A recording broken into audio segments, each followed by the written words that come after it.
5, 4, 3, 2, 1, 0, ignition, liftoff. The biggest terrorist of Europe is heading towards courtroom. The Bitcoin is collapsing, and what you can do to make money out of the Bitcoin and crypto collapse. The end of Brussels Airlines and the profitable Brexit, with an in-depth chat on how to make money on the Brexit and increase your cash flow. That's and more on today's show. So I would say, let's get your profitable moment on your way, and let's have some fun. Yeah, well, first of all, let me say big sorry for the silence. For the regular listeners, they know that there is at the moment a big home renovation and installation program on its way. And it seems to be the case that it's pretty complex and pretty tough to get some people to do simply their job. So, all through that, I will have no problem at all to go to court. Sometimes it's just better to go with the flow, something I'm not really good at, because my basic instinct is always inspired by Roy Koch, the great New York lawyer who basically sued everyone and had no social feeling at all. A lovely inspirational example, in my opinion. But I thought we're gonna try to go with the flow. So Wednesday we're gonna get a new attempt, and that's gonna be the third attempt. So that's gonna be lovely. You would say that this is working for the government, but it's really terrible because this is just a private company, partly owned by the publicly traded Airway, and in my opinion, it's insane. And I'm serious, I mean it's insane. 3 attempts to get people to simply do their bloody work. I totally had it with them, but oh well. We can always go to court. I mean, there's always something else. We can always have the fun. So that caused the silence. Wednesday there is no show because then someone needs to have an overview. And in the case that they say once again, sorry, we are too lazy, we don't want to work, then someone needs to call the lawyer to get the court case on its way. So that's the reason why no show on Wednesday. Then, if we look at the news of today, it's really interesting to see that one of the Bataclan shooters and the Paris terror attack assholes, yes, it are assholes, is now at court in Brussels. And in Brussels, it seems to be the case that it's just an attraction because people are standing in line, standing in the queue, and what they are chatting out is now the people are talking on what should happen, what should take it to bring the guy to justice. And he will go for justice simply because he was shooting at people. Well, as you might know, and if you can see on my Twitter profile, I am extremely in favor of guns for everyone. And the reason is easy. If you look in the Netherlands, for example, the police has no idea how to work with a gun. They are way behind on training, on everything. The Dutch army has no bullets, so if they are training, they say beef, puff, poof, and pinda, pinda, pinda. So with those things, it is not really giving me a great feeling that the government is going on this way. If you look at the Dutch Navy, most ships are not capable to sail. The Air Force is ending all its overseas missions. Not because we got peace, not because the Islamic terrorists are defeated, not because we are now talking in a world from, hey, we're gonna talk about killing each other.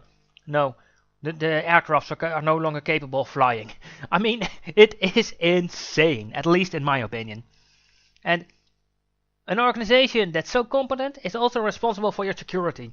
I don't know, but there are better conditions for me. And so that's one of the reasons that I'm really in favor of gun control and guns for everyone. I mean, no gun control and gun for all. That's basically a lovely thing. And what you see, what will happen then, is that people, I mean, let me give you a prime example. Let's say you're in Jefferson City in the United States. Jefferson City is in southern Missouri. And they say that their constitution, the basic thing of that state is let the wealth of the people be the supreme law. So, if you're living outside the city, basically the government says, hey, it's your land, you pay it. We think that if you pay for your own land, you are pretty good with your own land and your own thing. Have fun, toi toi, leave us alone, we leave you alone. It's a bit the relationship that I love with the government. No contact at all is good. Also, I must say that I had some contact with the city of The Hague recently, and really positive. I mean, I'm shocked that it's possible.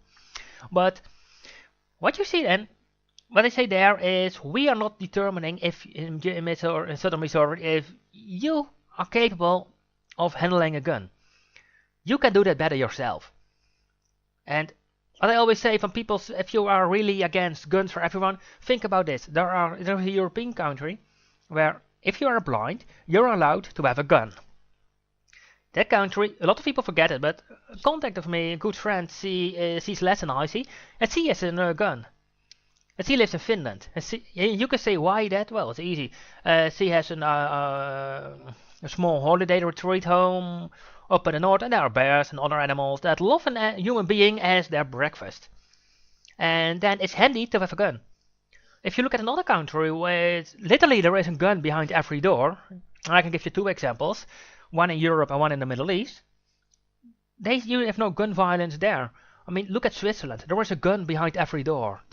So I don't hear anything about mass shooting and violence from Switzerland. The only thing that I hear from Switzerland is that that high-tax countries are blackmailing this brave, small, neutral country to facilitate illegal and corrupt taxation. And that's something that is definitely a wrong thing, because taxation is bad. And another prime example that guns are good is Israel. I mean, also there is a machine gun literally behind every door. And the people are not shooting. It are the terrorists from Palestine who are causing all the violence. So it's for me just that I would say, let's give everyone just a machine gun. It would be really good for the peace. Having that said, then, it's clear. I mean, Bitcoin is at the moment around 8,000 US one, which is still a high price. Don't forget this. But it should collapse, and as you might know, I'm not really a Bitcoin supporter. I like the blockchain technology, but the problem with the coin is it's not really paid for. You see that the OneCoin project is also collapsing, which is something that anyone could expect, because let's face the fact, they are gonna make the best cryptocurrency ever, but they have no great developers. But once again, it shows the lovely inspiration of the multi-level marketing. I mean, it's great. They really got it pumped it up. So that's something that we need to respect, definitely. But you're going to see a lot of those things about the Bitcoin and the fintech things. And I must say that I think that the guys from ING are pretty correct. That, I mean, I bank with a personal, and they basically what they said at ING in the basics, they said, well, we are not fearing all the fintech guys. I mean, they are grabbing some market. We will partner with them. We will cooperate. What we fear are the tech giants, the Alibabas, the Facebooks, the Amazons. Which makes sense. I mean, Alibaba has a banking license. Facebook is a bank. Google is a bank. So, they are banking.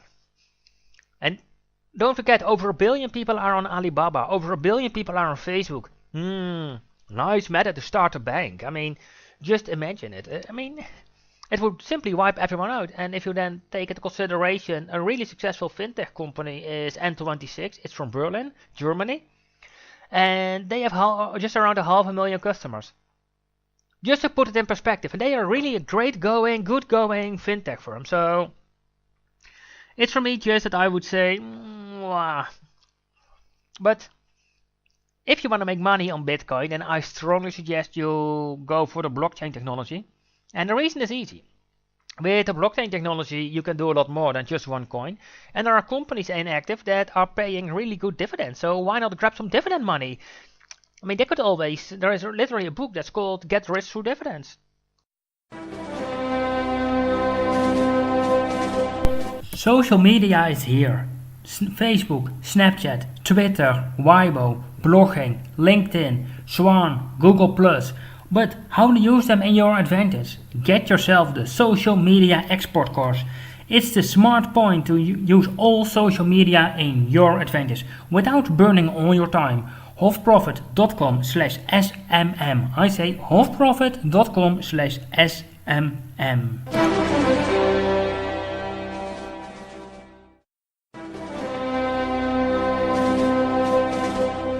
The Brexit is here. Article 50 is triggered. The talks are going on.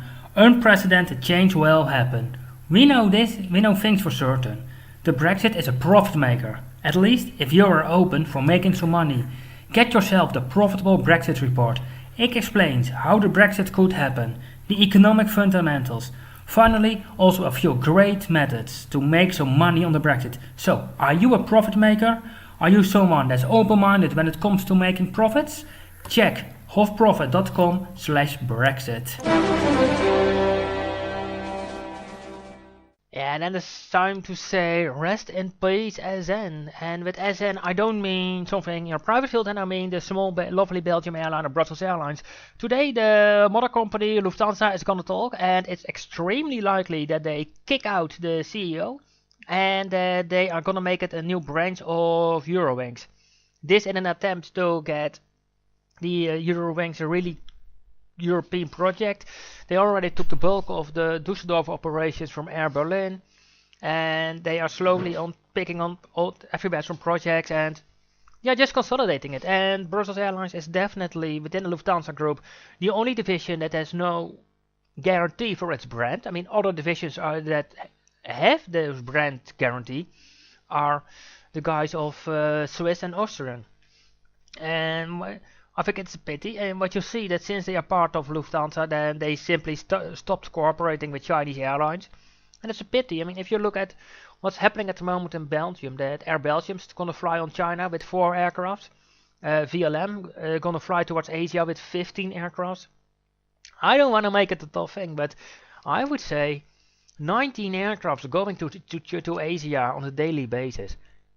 If I could do the European part and can get all my 100 seaters for Europe out and replace them with 130 seaters, that means more passengers, more partnerships, more destinations. You could simply be like Switzerland, partnering with everyone.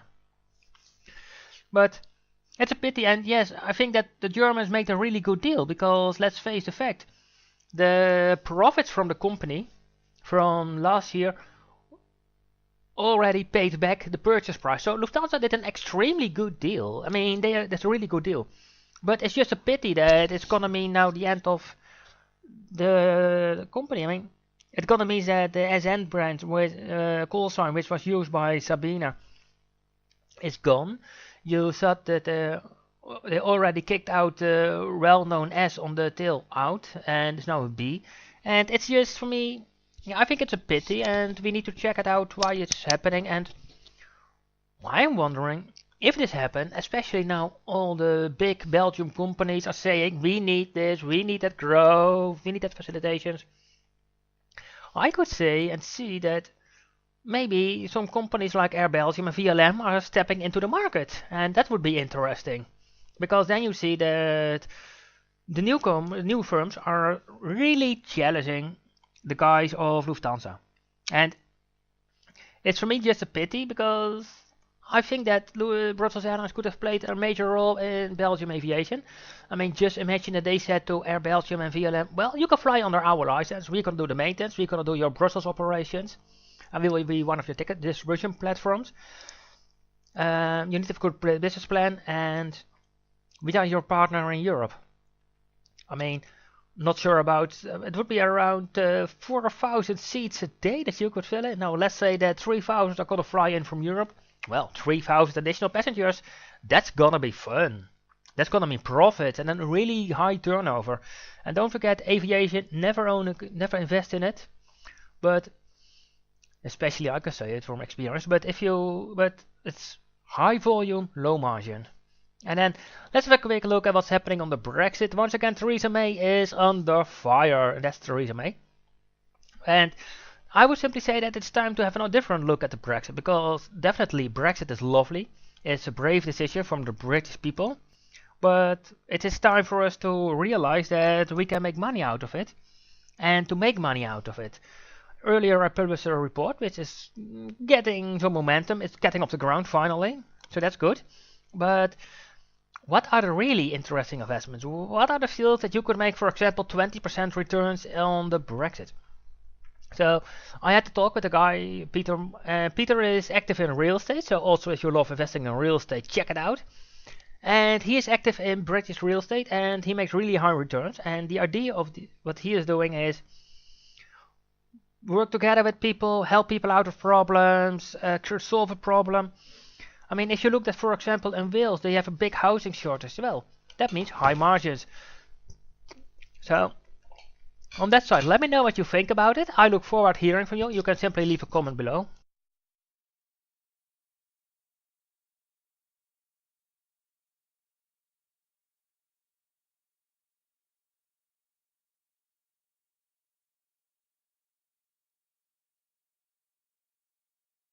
vindt, dan kunnen we dat gewoon doen. Is goed. Hi Peter, welcome to the show. Hey, hello there, how are you doing? I'm fine, thanks. Yes. Hey, you're active in British real estate. How did you end up into that market?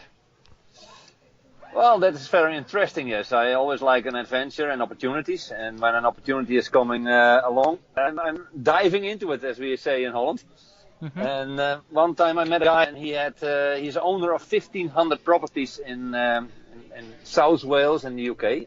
Mm-hmm. I interviewed him, and then after that I followed him in his footsteps and saw that there was a big yield, a better yield in the South Wales than it was in Holland, and easier to find. So that's why I went that way. Okay, Southern Wales. And what do you think about the Brexit?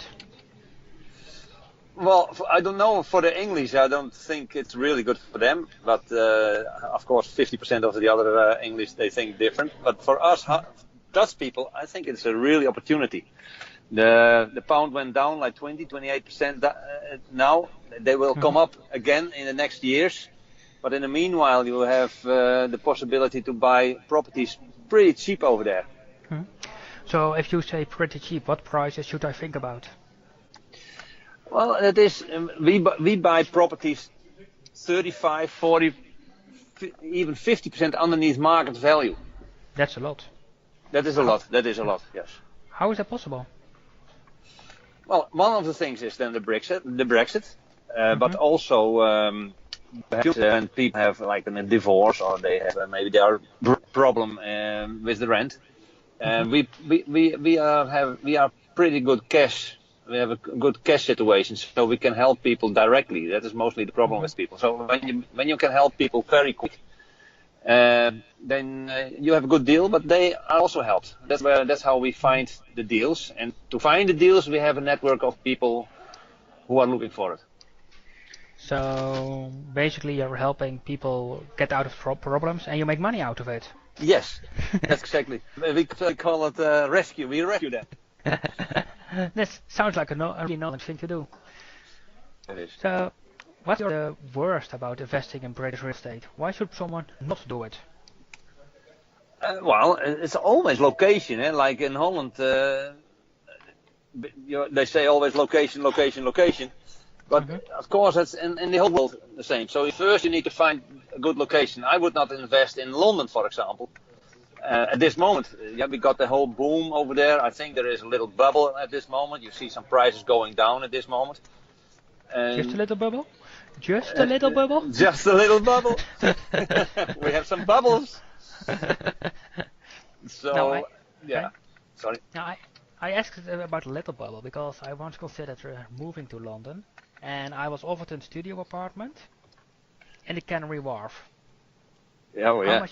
How much you think they were charging me a week if I would take it? For rent over there? Yeah. And on the wharf. Then like 50 meters or so? What do you have there? Small studio. It was 3 years ago. Oh, it was 3 years ago already, so yes, it's doubled then now. Well, I don't know. I didn't do it, but they charged me then $500 a week if I would do it. And I was just thinking... That's cheap. That is really cheap. I know, that was cheap, but I was thinking, I'm not gonna pay $2,000 in rent a month. I wanna get rich. This is not the way. No, but now you're thinking Dutch, yes? And I am Dutch. I am Dutch. So... No, I think when you think Dutch, you cannot go over the world. You need to have the vision also for different occasions and the future. Yes. Yeah, we have to chance to get it done. So not in London. And you think that's just a small bubble? Well, we hear in the news always London prices go up, up, up. Let's say a certain. There are a few things. Of course, when you have a good location, prices will always be there.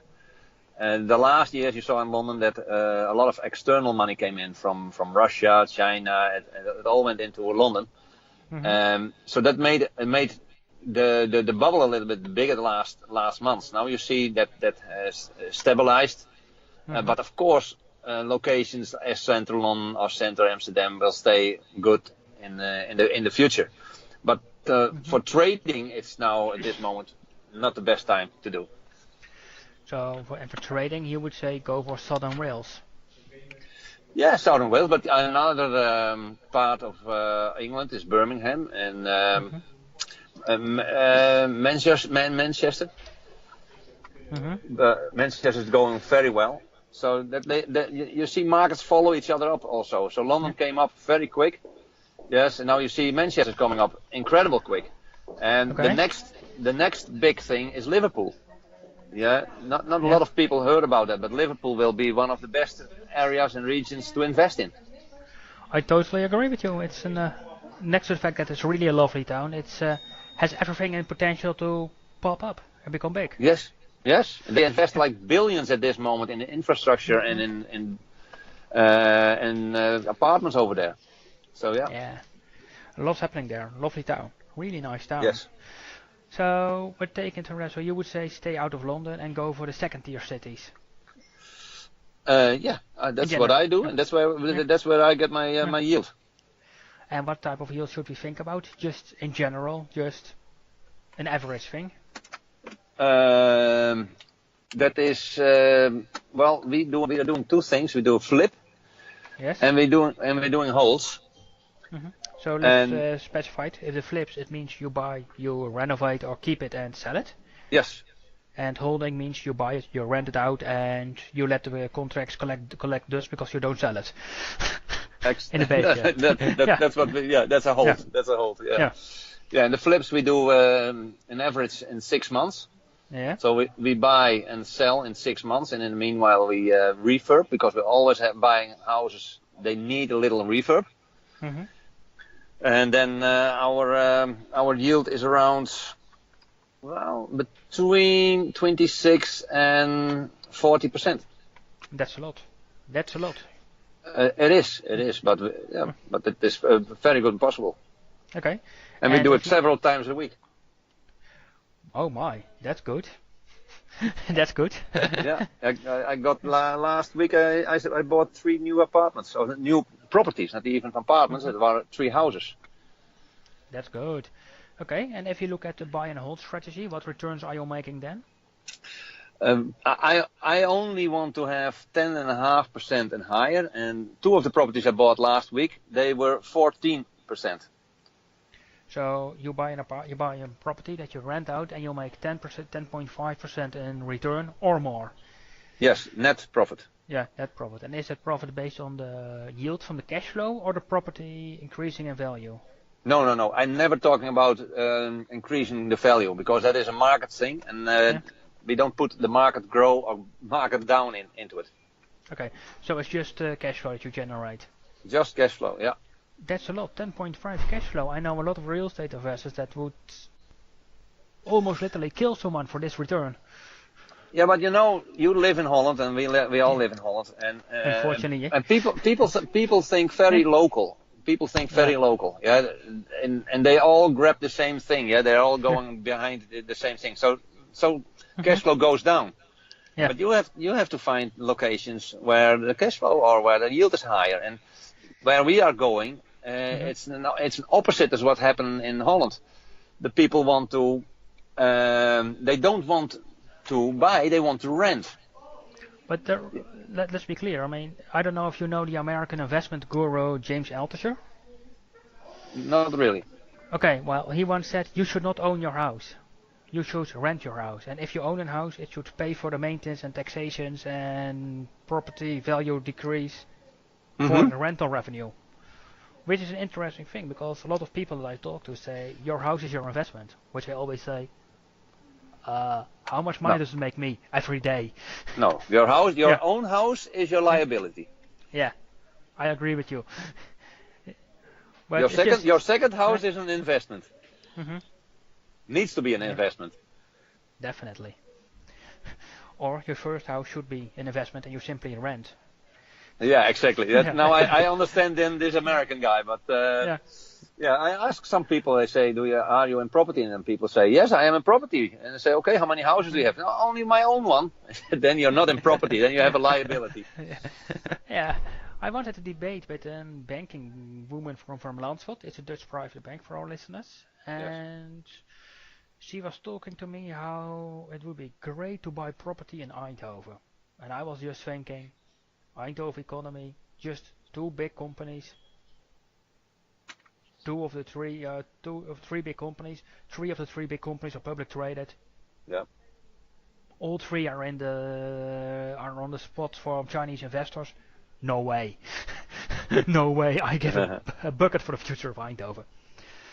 So, but let me think about if you look at the future. You will keep doing this only in the UK? No. We're going abroad. This moment we are searching in Spain for locations, because also in Spain there are locations. Yeah. Okay. And on that side, what do you think about to get it back to the Brexit, to the markets in Scotland, the Isle of Man, and the Channel Islands? Yes, I've seen some Dutch people going that way. It is a little bit too, I think, too popular. Yeah, I love to be in places where it is not so popular. Okay. Then you have less buyers and more sellers. Yeah, good for your buying condition. But you need underlaying on that part. You need a very good, we call it in English, people who want to rent. And in South Wales, there are so many houses less for renting, and that is where the main thing happens. Okay. And what's the average shortage in houses? If you would 1.6. It was 1.6. Well, that is in the east part. 1.6 million houses were less, and that was 3 years ago. It's now 1.8 million. So it's even going down. So they try to build up a new houses, but it's the increase is even getting bigger. Then it's crazy. And it's extremely tough to fix. I mean, just think about where would you build over 1 million houses, and then you still have the problem. How would you fix it? Okay. Yeah. And if you look at the low tax divisions of the United Kingdom, so let's say Channel Islands, Isle of Man, and let's include for the fun Gibraltar to it. What do you think about the property there in the markets? I've not been there yet, so thank you for the names. I will investigate. Put them on the list. I put them on the list. In all three markets, I have good contacts with the local government. So if you need any contacts, I'll be more than happy to get introductions out. Perfect. I see some things going on together. Well, let's say it like this: that if for over years I'm looking at real estate to invest in myself, and I always say I want something with an extremely shortage in land space. Yes. So I mean, if they would say in Wales we're gonna get all the farmland out, we're gonna build 20 floors high flats, housing is solved. Yeah. But Gibraltar, it has a problem. There is a reason you want to live there. The sun, the British thing. Look at all the British expats in China, and not China, in Spain. If they have to they're gonna be kicked out due to the Brexit. Yeah. Where are they gonna go to? And the international financial center calls for an ongoing demand for high-paying jobs, which is good for the local economy. Well, you see, this is good what you say.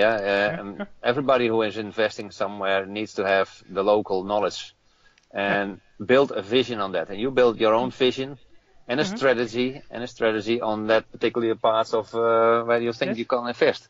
And always look for people who disagree with you and are doing different things to keep your mind sharp. Yeah, and build it all around it. Yeah, exactly. And that's what we do. And so we're very focused on our strategy. And when you have that strategy and people believe in that strategy, you will get investors. Yeah, and that's how you build a business. Yeah. So this is how we build this multi-million portfolio over in these locations, and that's what we're going to scale up in other parts. But we always use people like yourself who have local knowledge, local vision about that market, and we're talking with them. We're going into the market. If it is the same vision we believe in also at the moment, then we can do business over in that location. That's how we go global. So we work global with local people. So go global, go local. Yeah. There is a really big bank which is really locked up with a lot of scandals. Who says the world's local bank, HSBC? Okay. Yeah. Yeah. Well. Okay. Yeah. Yes. Is He there is. He's very. He's worldwide. He's from Yeah. Melbourne to England. Yes. Yeah, with its origin in China. Yeah. Yeah. Yeah, True. yeah, Hong Kong, Shanghai, lovely towns. I have to get my ass over there. The sooner the better.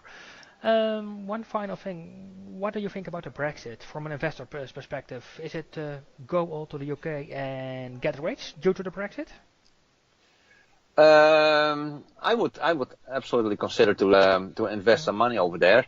It is hard to go there self because with the whole anti-money laundering part, bring money into another country, being verified and getting bank accounts. That's pretty hard. The other side, when you do, you have a lot of opportunities over there. People in Britain are scared at this moment. And when people are scared, we Dutch people, we find the opportunities, because they are there. Yeah. We smell them when people are scared, when there is panic and when there is scarcity, then you have to go in, and that's what's now happening in the whole of Britain. Yeah. And I think in 2 or 3 years the whole pound will go up, so you make another 25% on that. But I'm never counting on it because you never know. I'm counting on specifically in that situation, and that's where you can be over there. So There are some. you're just counting on the things you can influence. At this And moment, that you can absolutely. control. Yeah. I'm totally in control, and in good and bad markets, I don't have any risk. Sounds lovely. Okay. Is there any final comment you have to our friendly listeners? Hello, friendly listeners. Well, yes. One thing I would always consider with real estate, if you have a business, you see a lot of people who have businesses, stick to your business, make your money over there and invest a part of that into real estate with a high yield. But don't put too much time in it, only if you want to build a business yourself. But otherwise you have to use it as a sort of fund where you have it kept it safe. One of the things what is really safe about buying properties underneath market value is that the security of the properties secure your investment, because they need to be your security. So for investors, always be careful that when you invest through somebody else, that the property itself stays